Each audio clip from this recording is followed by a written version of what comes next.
and welcome to Articulate Thursday. I'm your host, the mild mannered community development specialist, Nabil Rahman, and always happy to be joined by the ever wonderful Tanya. And we have a very special guest joining us here today. Tanya, what is going on? Introduce our wonderful guest and tell us what's happening. Welcome, everyone. Today we have local artist and curator Ignazio Castro with us today.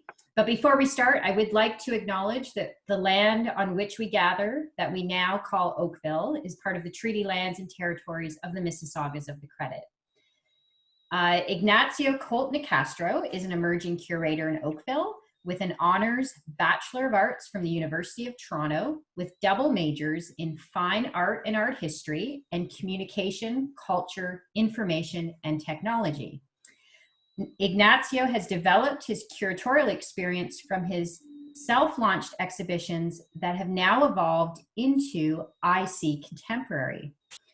Ignazio is also a printmaker and a sculptor, and currently is working on a new series of work that aligns with I See Contemporary's latest call for submissions for queer identities. So I'd like to welcome everyone today, and we're going to have Ignazio talk about his curated exhibitions as well as the work that he's doing in the studio. So welcome, Ignazio.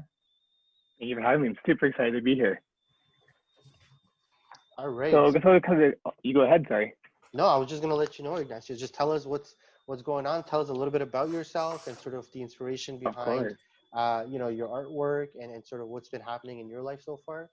Yeah. So I guess the foundation of the show you're seeing ahead of you is pretty much what launched and started the exhibits I started curating at the cafe I work at in Oakville. Some of you may know it as Kershey Cafe. I was graciously allowed to use their wall space to start exhibiting spaces for emerging artists. And the whole idea of this really came from my own experiences as an artist when I had spent like countless months and months applying to so many shows. And for some of you who don't know, like sometimes when you apply to a show, you're spending like $20, maybe 30, maybe 40 even or more just to apply to be in the show, and you aren't even guaranteed a spot. So those really do add up, and you sometimes don't even get seen. So it really becomes this huge economic barrier for some people, especially if you are still struggling from your student debt. It's really hard to afford to apply to get into these shows. So when I found out I was able to use this space, it really became like a eureka moment for me where I was like, I want to be able to provide a space where emerging artists mostly can have a space to apply to for free. And once they're being shown, if any of their work sells, they can keep all the proceeds as well. Like I'm not going to take any of the commission rates because I know for myself, when I go and sell work, when I see a commission rate tagged on, like I'm like, oh, do I have to raise the price now? Is it going to sell? Will it not sell? Will I raise the price? All these questions kind of come to mind. And I think a lot of institutions really do need these application rates and these commission rates to be able to stay afloat.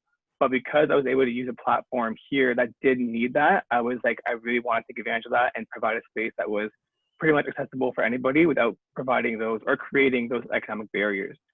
So to launch this show, I put the work here ahead of us by Hannah Vega. She's been a friend of mine for a few years, but when we first met, we kind of got along because she is a printmaker. I'm a printmaker. I'm like, I don't really know many printmakers. I have my print class, and she was our trial run for the shows. And immediately it was like a huge hit. Like people loved this work. And what I love the most about her work and the idea that I want to do for these shows is to provide a space that wasn't just for paintings and drawings.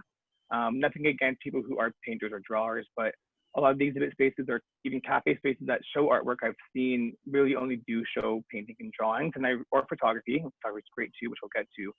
But I really wanted to show Hannah here first because she has silk screens in this picture here. And as you go through the next two slides, you'll see she has some sculpture work as well. These here are her other prints, which are etchings, and etchings are a whole other realm of printmaking.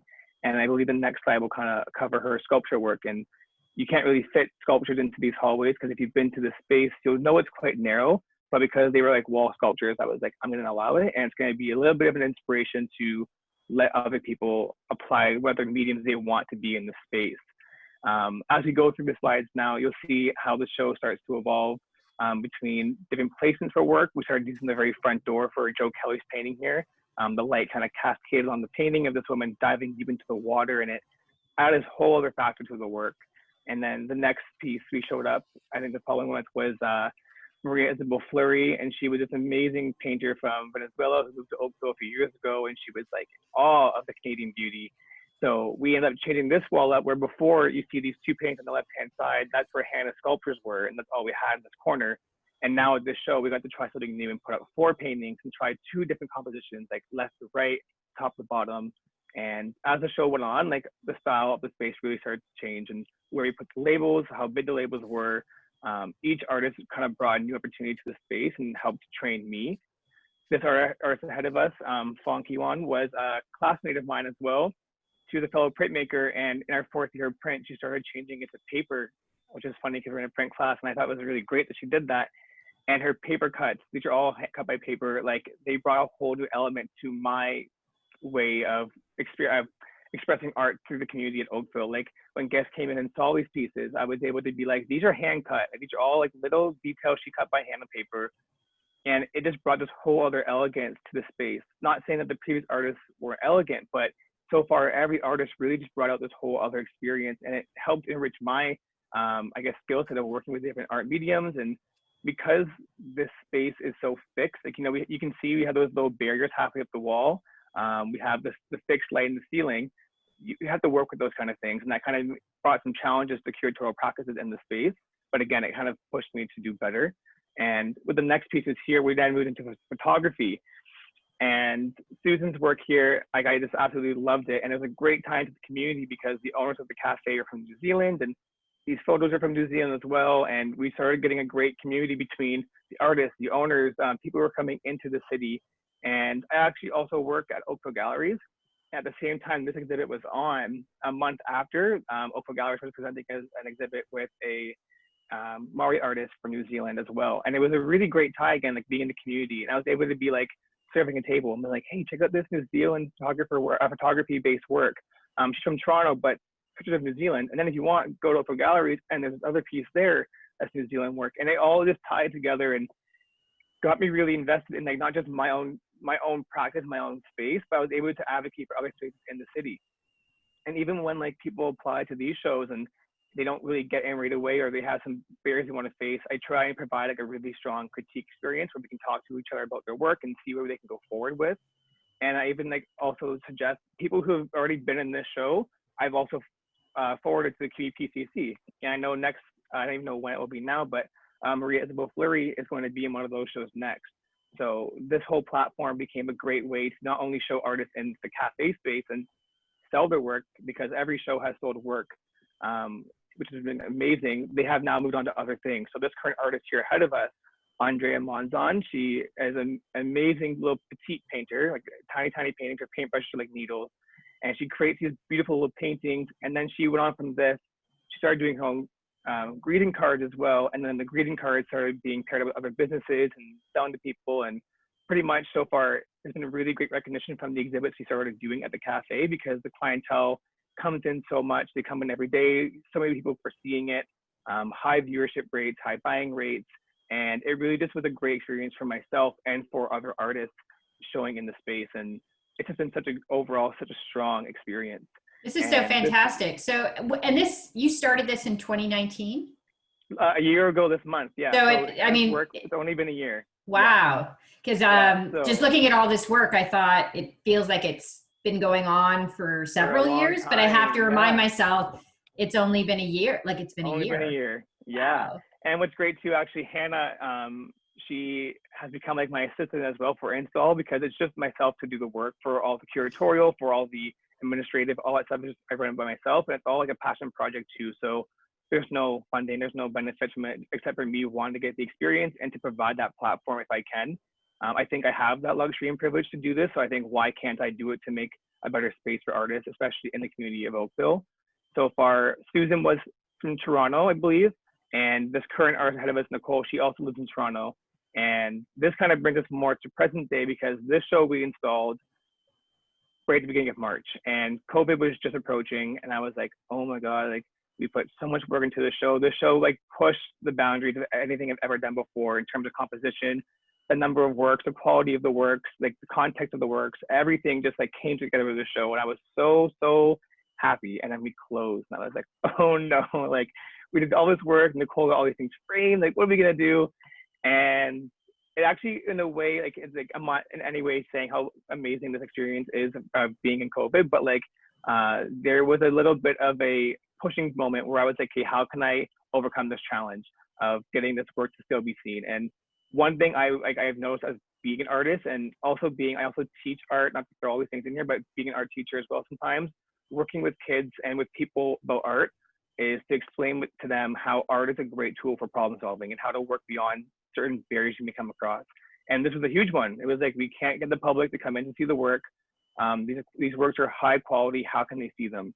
So I ended up working with my brother, Luigi Castro, who just graduated from Sheridan for development, UX, UI design, virtuality. He has a huge focus in virtuality, and we actually built a digital gallery. So I believe the next part will cover the gallery here, where you can now enter the gallery, the cafe, which we turned into a gallery, on your desktop, and we've built it to scale, so it's the exact same size as the cafe. I put on like a virtual reality headset, and I like stood, and I was like, I remember walking like 5 more steps. We should like make it a bit bigger, and like we got to be in the actual space, and we built it exactly the way it is in real life. And somebody actually was using the experience, and they were like, oh my God, like, when did you film the interior of Kershey Cafe? Like, when did you have time to film it? And I'm like, oh no, like, it's not filmed. Like, we literally rebuilt it from scratch. Like, this is all Cody, like, looking at photos and listening to me critique his little pieces and rebuilding it to be exactly what it should look like in real life. The only thing we changed was the back here, we turned to look a bit more like a gallery space, because originally this is the hallway for the office and the washrooms. And we thought it was going to be digital, like at least turn it into a space where it's more official gallery space. I didn't include a photo here, but that's, yes, you'll see some comparison. So this is the wall in real life, and then the next photo will be in the actual gallery space again, and the digital gallery. So we really put effort into the spacing, into the sizing, like everything was like so detailed to make sure it was lifelike. And as you go through, you'll see another example of the other 3 works in the corner. These 3 pieces are like so stunning in person, like they're so great. And then now the next slide will show, again, in the digital gallery, they're the exact same. We removed the shelf for like spacing, we just neutralized the colors, and just made it more of a gallery experience. And this whole thing is completely available and free to go on to, and you can walk through. We have some amazing music composed by Matthew Davies. My brother, he developed the space, and I, of course, created it alongside Nicole. And some new features that we've added since the last launch is if you go into the space now, you can interact with each wall. And as you like walk up, you hit E to interact with instructions. But once you walk up to the wall, you interact, and all the titles and the mediums and the prices will appear on the wall, so you can see them because they are all for sale. And then if you listen, Nicole actually will speak to you, and she gives you a little pre-recording of what the story is behind the works and what happened to the curatorial process and how we came out with those suggestions. This picture here is the actual interior of the cafe we rebuilt. So this is all the digital recreation. So if you've been to the cafe, you'll see how much detail we put into everything to make it feel as real as possible, because a lot of people right now talking about the arts going digital. They're like, oh, it's not the same experience. Like, I go in there and like I look at the screen and it's flat and like it's a reproduction and it's just not the same experience, yada yada, that whole thing. And it's totally valid argument to make. And that's what really pushed Cody and I to like make sure that we made it as real as possible. And the fact that someone thought it was a film, I'm like, that's perfect. Like, you really just got it. So the whole spaces you can wander through and just take your time and listen. And what's great with this experience too, from curating back from when we used the gallery, sorry, I keep calling it a gallery because like in my mind it is a gallery, but back when we used the cafe to start, you know, it was just like we hung up some work and there was labels, and then eventually there were no labels. And then we kind of got to this point here, and I'm going to hop over to my website real quick. So we get to my website now, where I've launched a more official, I guess, business approach to what we're doing. And you can now immediately see some blog posts I'll be doing. I try and just do a little blurb about the project I'm working on and what new things are going on in the actual institution of IC Contemporary. So immediately you would see the digital experience. And when you go into it, you can like click the link, the little blog post. And once it loads up, you'll see once it loads. This is a really great evolution of like the gallery in situ to the gallery in virtue, right? Yeah. So, and it, you know, I'm constantly amazed at how people have been, or how artists have been reacting to isolation and how to Yeah, still engage through art making, and how to share creativity through digital platforms. I mean, I don't think it's the end all, but of right course. now it's filling that, it's fulfilling and filling that gap. Mhm. And who knows where it could lead from what we're learning about it, right? Exactly. And what's really important too, like everyone keeps talking about COVID being not, like, again, I'm not trying to use it in a good light, but when we do get back to where we were before, the idea is to actually not get back to that point. We don't want to go back to how we were before COVID. We actually want to be something better. And I think now with these kind of opportunities, I kind of link these points here is during my time in isolation, I also started taking some classes with Node. It's a company institution in Berlin, and they offer online classes of curatorial studies at an extremely affordable rate. So I've been doing those. And my professor, Lauren Reed, she was like talking about like, oh, like, it's so great that we're making these things online, digital gallery, this and that. And a friend of hers, she teaches a course for Know about accessibility and curatorial works. And her friend's like, I've been saying this for years. I've been saying we should have digital galleries, we should be doing this, we should be doing that, like to really make sure things are accessible. And no one really like listened. But now that we're all home, we can't see these spaces, we're all making them. And of course, it's a sad reality that we waited this long to be accessible for everybody. But I think it's really great that we're able to push for this kind of stuff and create more accessible opportunities. So actually, I'm gonna get back to this homepage in a second, but you can see all the curatorial examples I have here. And I just want to show you an example here, how the digital gallery works in terms of accessibility. So there's a lot of issues working with this kind of programming because we aren't funded. So it is all of our own time and our own resources to make these things happen. So as of now, the digital walkthrough will not work. I mean, it will work on Chrome, or sorry, it will work on Safari, but not the best. It actually works way better on Chrome or Mozilla Firefox. But one route of being accessible, in case you can't actually have a full desktop, you only have your phone because it won't work on your phone. Nicole and I created this like pre-recorded tour of the entire space and interview. So now you can hear Nicole and I just chatting about the work and seeing the entire space. And we were super positive, or on top of, I'm going to mute this so we don't get distracted. We were super keen on making sure that not only was it available on phones and through audio and visual, but also with subtitles. So I went through certain programming to put our whole entire transcript in and created these subtitles because there's just so many issues in terms of people only using subtitles for like a last resort or possibly for, again, international language barriers. But I really think they're so crucial to have, again, just in terms of accessibility. So they were a must for us, and we got those in for the video. And I just want to give you a quick show of the gallery, to like the actual experience, to see how that works. And I'm gonna hop over to Chrome. I don't ever use Chrome except for this gallery experience. And kind of hop back into the website.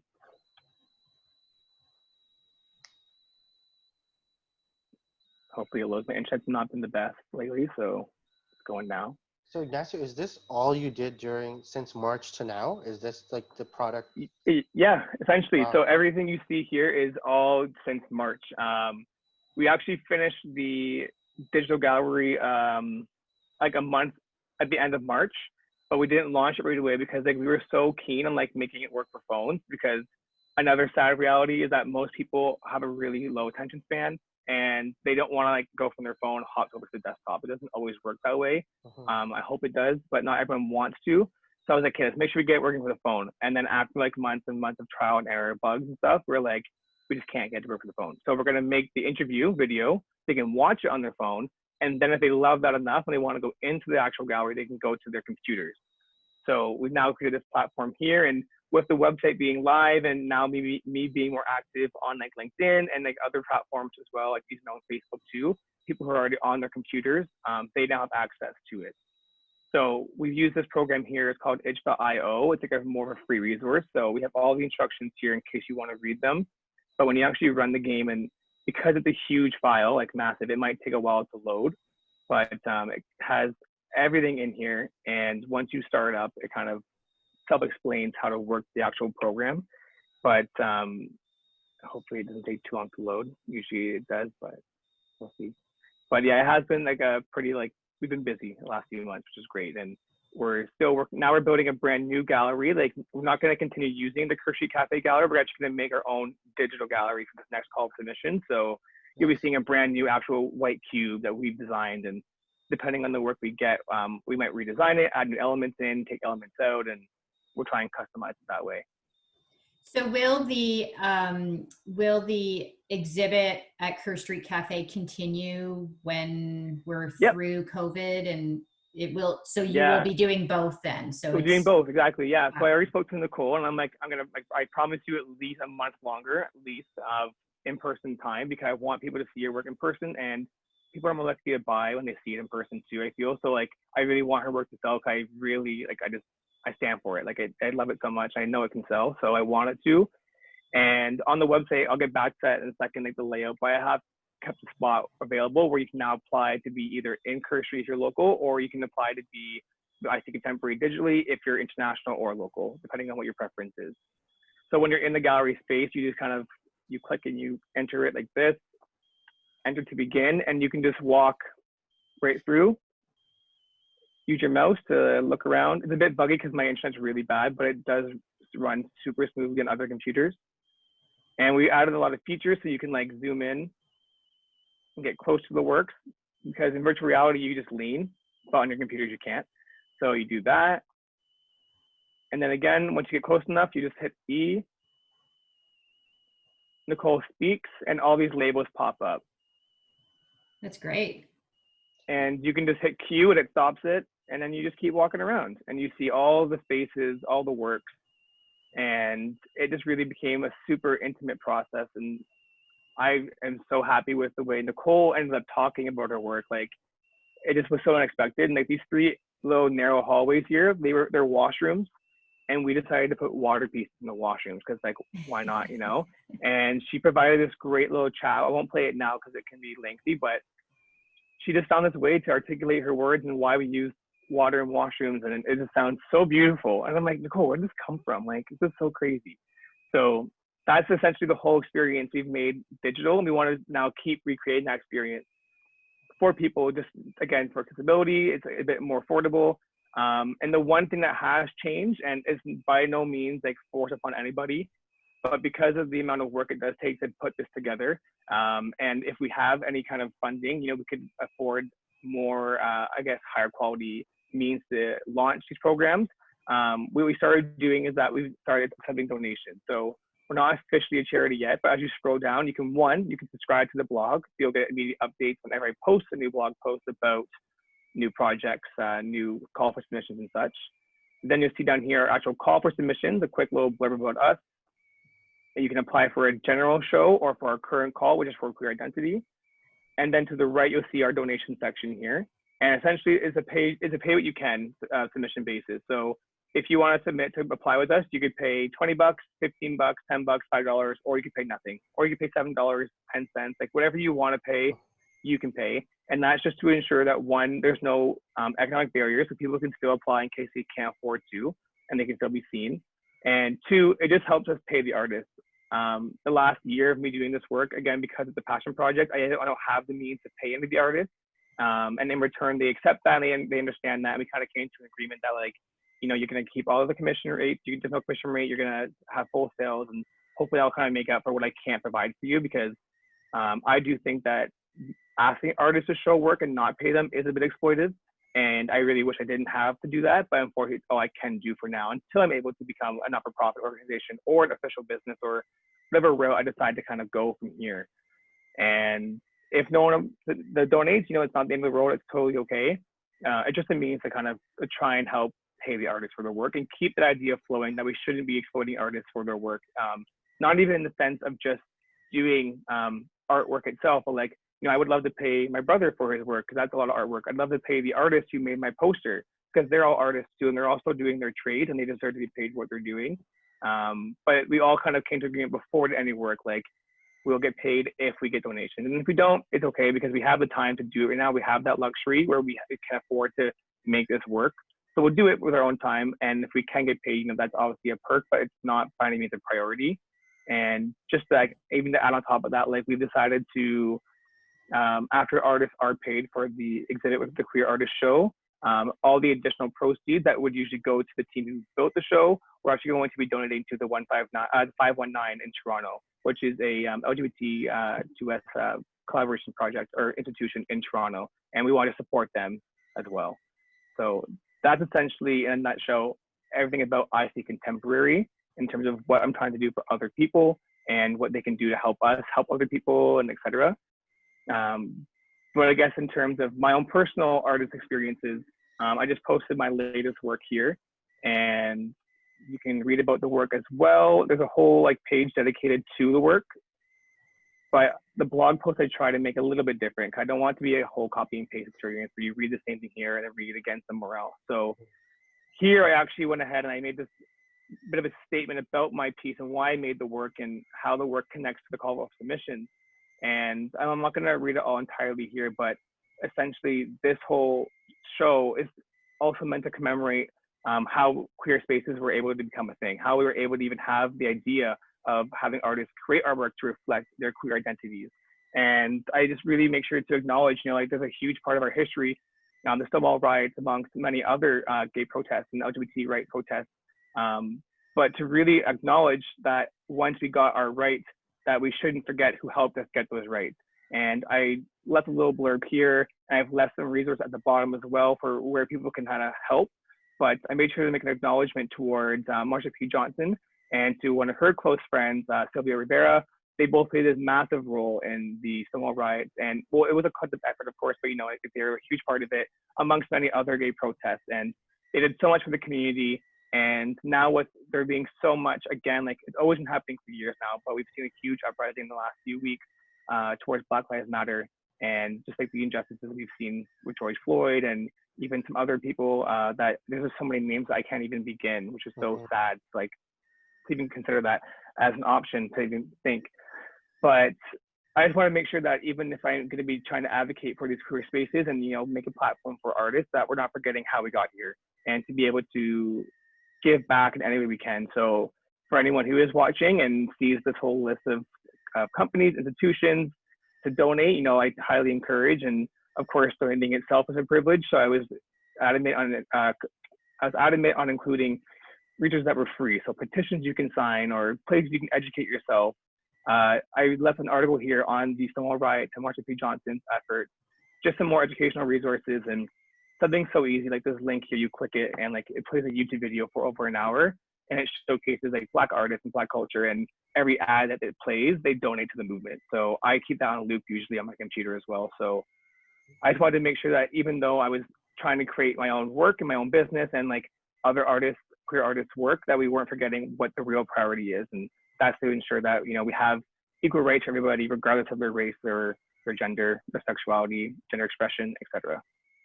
It's so, your site is so thoughtful, Ignazio. Like you're covering so many issues, but at the same time, it's coming from your place, right? So there's so much here, and I encourage everyone to go onto the website and check out the different sections. I've been on it, and it's very engaging. But show us a little bit about the actual work. I want to see the figurative. Yes, I'm assuming it's a figurative sculpture. There's like you've teased me a little bit with. I know I got some close-ups with my own everyone else, and I forget to do my own work, and I even like move my art away from the home list. I'm like, it's not about my work; it's about other people's work for now. And even like getting into curatorial stuff, I remember people saying like, how are you going to be able to be a curator and a fine artist? How can you do your own art practice when you're so occupied with all these other people's art practices? And I was like, I don't know, but I'm going to try. I'm not going to just not do it, you know? Like, I wanted to be arts for a reason, so I still want to give it a shot. So I made this work, and this work is now, this series is called Queer Identity because it's about my identity. And then the call for submissions is identities because it's plural, because the idea is that we have multiple people coming into the fold and talking about their experiences. But what we see here are the two sculptures I made, and I actually made these because I was accepted to a residency in Ireland for the month of May, and I couldn't go. So I had to check the date. I'm making it May still, it's June. I couldn't go, unfortunately, due to COVID, and I was like, I'm still gonna make the work because I really want to make the work. And I made these two sculptures here. Both they're self-portraits in a sense. Well, I mean, quite literally they are. The piece on I'll start with the left piece, I suppose. This piece here, this is titled Act 5, Scene 1, Dress to Suppress. And the overall theme of the show, I guess I haven't even acknowledged that yet, for queer identities is, for queer individuals, there's a lot of innate pressure we have to face growing up before we come out, even after we come out to our friends and family, about how we should conform ourselves to society. That's mostly run in a heteronormative way. How do we act our queer selves without feeling uncomfortable, or we feel scared that other people are uncomfortable, or how people think about us for being the way we are. So I wanted this series and the call for submissions to make that chance for us to express some of the insecurities we may feel, or some of the triumphs too. Like, I only made 2 pieces so far, but I really encourage myself and others to put works about the triumphs of the queer community, because there is so much great things to celebrate. There also is, of course, sad ones. So this piece here is called Dress to Suppress, and it kind of covers a few topics. So this piece is titled Act 5, Scene 1, Dress to Suppress. And I really made this to cover a few metaphors about my own personal experiences growing up and coming to terms with my own sexuality, or just like my own sexual identity itself. Honestly, this one actually has like a lot to talk about, and I feel like I could go on for a long time, but the whole thing is here. The left side is just that one piece alone. So I don't want to get too in depth with it, but one main key point I want to cover about it, or 2 key points, is the hands, the clothes, and the head. So the hands, aside from the hair, they are covered in blood. It's metaphorical blood, and I'm actually quite thankful that that's a metaphor for myself, because there's other realities people face. But the hands in this case here are bloody because it refers to Act 5, Scene 1 of Macbeth, when Macbeth himself is like riddled with guilt from murdering King Duncan, and he keeps seeing these bloody hands. He's like, what is this? Like, why do I have blood on my hands? Like, he refers to his hand as like an invisible hand too, and all these things linked to the idea of his guilt and his fear of getting caught for murdering somebody, and what's going to happen to him when he gets caught. So this in itself refers to my fear of like, what's going to happen when I get caught for not being straight? Am I going to be ridiculed? Am I going to be accepted? Like, what's going to happen? And even the idea of saying, am I going to be accepted? Like, now it's like, of course I am. Like, of course I would be. But back then, as a child in a community that wasn't very open to queer rights or just queer representation, I had no clue. So this is meant to be a piece that reflects on like my fears growing up of what may have happened if I was caught. I can't go right because I can. If I was caught just because of who I was as a person. And the second part of it being called Dress to Suppress is I made these clothes out of an old skirt from a friend, and I made this shirt out of a tablecloth.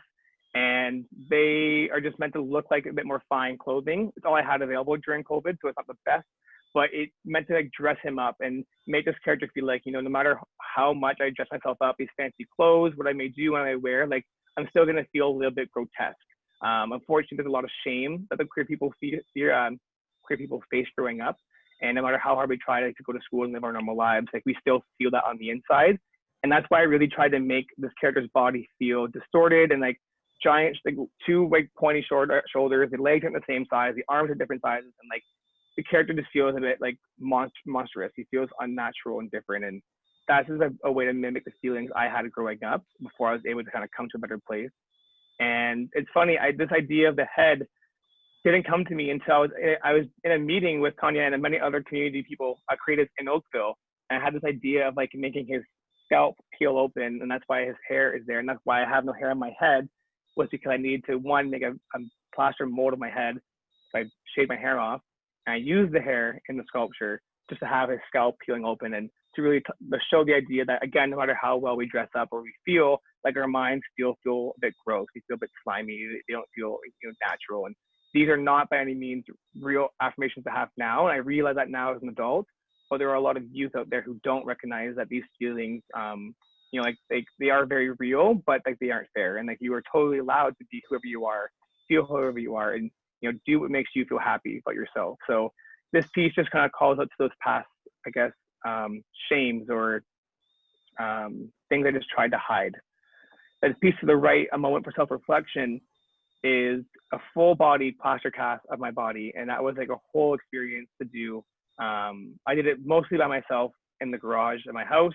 And the only thing I needed help with was the back, because I couldn't reach the back. So my roommate did my back for me, but the rest I just did by myself, like kind of standing. It was really awkward. It was really weird. I can't imagine how you could do that all by yourself. I know. At one point, like I tried to like keep my garage door open a little bit so I could breathe, but I didn't want my people like walking by and seeing me like plastering myself. So I was like half like naked and I'm covered in plaster.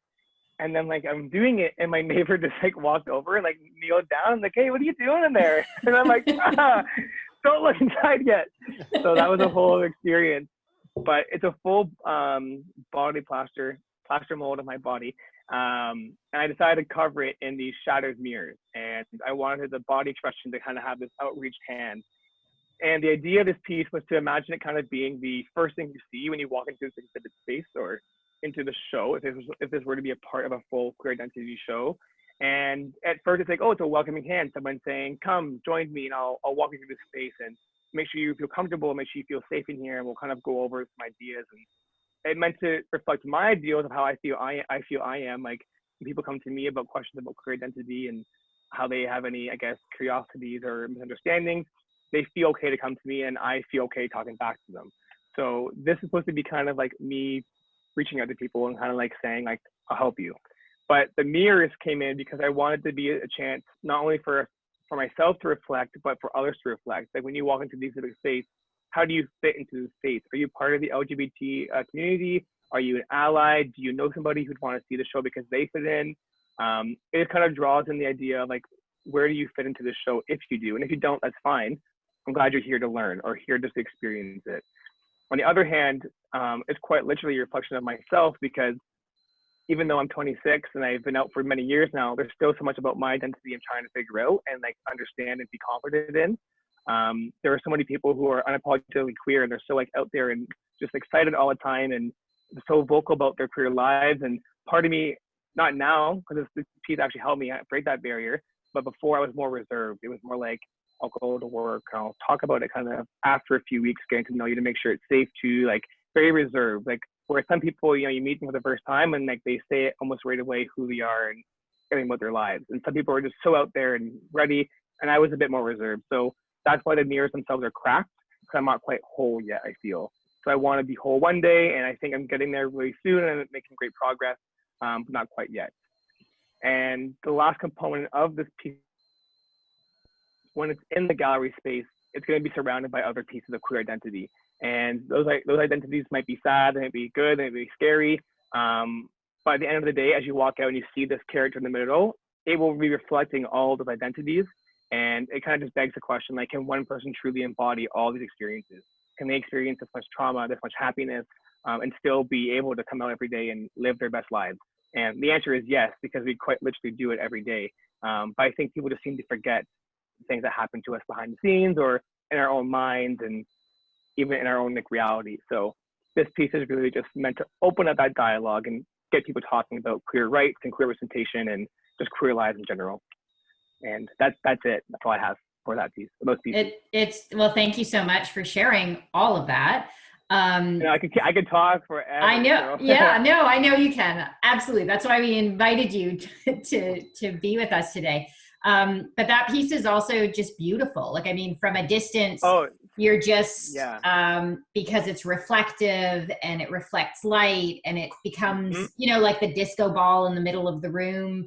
So it also draws attention to itself. And for me, you know, I can understand everything that you've talked about, like where the meaning is for you in this piece. But if I didn't know all that, I think I would be attracted to it just as just how beautiful it is, right? And of course, that definitely was a point I wanted to make too. And I even had like my roommates walk into the space. I didn't tell them anything about the show. They had no idea what the work was about. And when they saw Act 5 Scene 1, one of them immediately caught on to the theme of the work. He got it like so quickly. I was like, whoa, which was great. But this piece really is a bit more of an aesthetic, it looks like. And I actually want to take it. My neighbors have this like beautiful garden. I'm going to put it in their garden and take pictures of it because I think it's going to look really cool. It's not the point of the work, but as I was making this piece, it became so open to interpretation. And it's funny, like growing up, I used to hate that. I was like, I don't want to be an artist because everyone thinks artists just make work. They draw a line and they say, oh my God, it's my life. I used to think that was like, what? And then as I grew older and I got to actually understand art practices and how they challenge the norm and all this stuff, I'm like, oh my God, it makes so much sense. Like art is just such a subjective experience. And even though I made this piece to be about queer identities, you know, you could look at it and see it for that aesthetic and bring home a whole other meaning.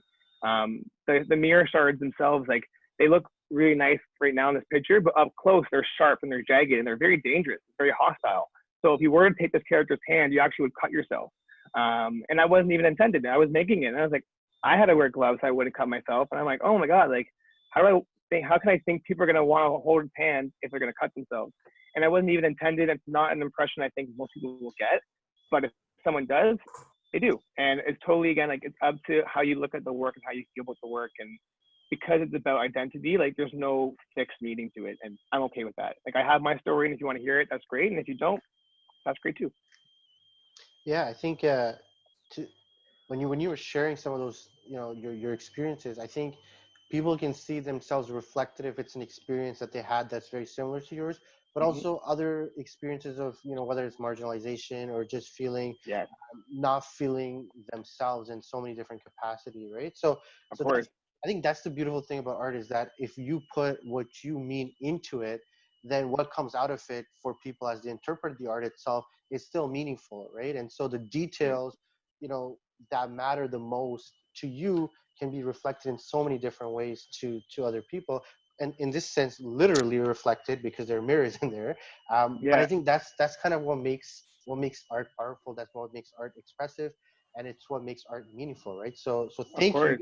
so much for sharing all your wonderful Yeah, experience. and thank you for listening to all of it, because there's No, so no, much more I could say. So right. thank you for taking the time. No worries whatsoever. This was fantastic.